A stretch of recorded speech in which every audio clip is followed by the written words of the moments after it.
Before you can protect your home from termites, it's important to understand them.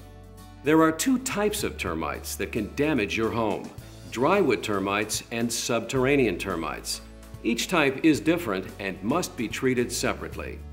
This presentation focuses on drywood termites and how you can keep them from devastating your home. Drywood termites are mostly found in warm coastal regions, especially in California, Florida, Texas, and Hawaii. If your home is in one of these regions, it could easily become an appetizing target for drywood termites. You may already have termites and not even know it. That's because drywood termites prefer to hide in areas that are inaccessible to you. They can be located anywhere in your home, in your roof rafters and eaves, deep inside your walls and floors, and in your foundation. Drywood termites eat your home from the inside out, so by the time you realize they've invaded your home, they may have already done extensive damage.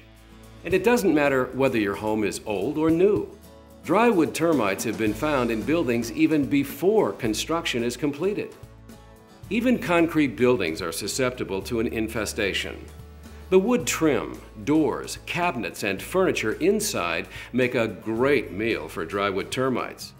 Now that you know a little about drywood termites, it's easy to see why protecting your home from them with Vicane gas fumigant is so important.